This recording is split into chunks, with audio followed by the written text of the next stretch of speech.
মাথা নষ্ট, কি যে কষ্ট। তোরা আমার দুইটা মাথাটা ফিরা দিছ।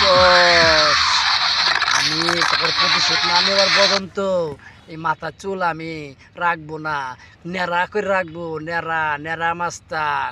তোরা আমাদের শখের চুল দিয়ে ফেলাই দিছ। তোদের আমি চুল একটা একটা করে পিস পিস করে যদি আমি না কাটতে পারছি, তাহলে আমি শখের চুল আমি আর মাথায় রাখবো না, ন্যাড়া করে রাখবো, ন্যাড়া ন্যাড়া মাস্তান। কি যে কষ্ট, মাথা নষ্ট। তোদের আমি বিচার করব, কুত্তার মতো দৌড়ায় দৌড়ায় মারবো আমি।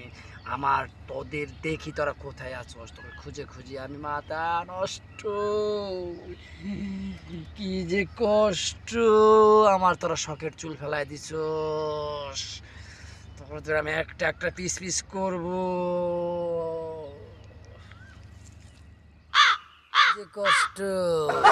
দর্শক, আমি আসলেই মান্না ভাই অনেক ভক্ত, আমি তার মতো অভিনয় করতে চাচ্ছি, কিন্তু আসলে হচ্ছে না। হবে ইনশাল্লাহ, করতে করতে একটু ট্রাই করে যাচ্ছি।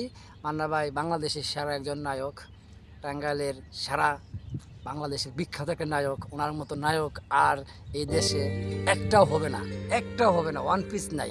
এখন যারা নায়ক আছে তারা ভাই আসলে নায়ক না, নায়ক নামে ঝুকার, ঠিক আছে। আর তাদের মান্না ভাই, ইলিয়াস কাঞ্চন ভাই, তারা অনেক সিনিয়র, অনেক সিনিয়র। তাদের আমলে হল ছিল 1400 হল, আর এখন কিয়ের সুপার স্টার মেগা স্টার বাইর হইয়া হল মাত্র মনে হয় 100 সারা বাংলাদেশে, বুঝতে পারছেন।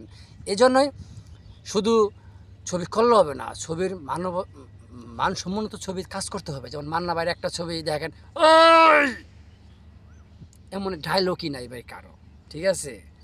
এমন ডায়লগই নাই, ডায়লগ দেওয়ার মতো নায়ক নাই দেশে।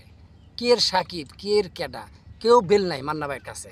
মান্না ভাই থাকলে এরা কোনো সময় বড় পর্দা মারতে চান্সই পাইতো না, ওই সবসময় সাইডে সাইডে কাজ করতে পারতো, ঠিক আছে। মান্না ভাই ওয়ান পিস, একটাই বাংলাদেশ ওয়ান পিস। বাংলাদেশ না, মহা এশিয়ার ভিতর ওর মতন, মান্না ভাইয়ের মতো কোনো নায়ক নাই নাই নাই।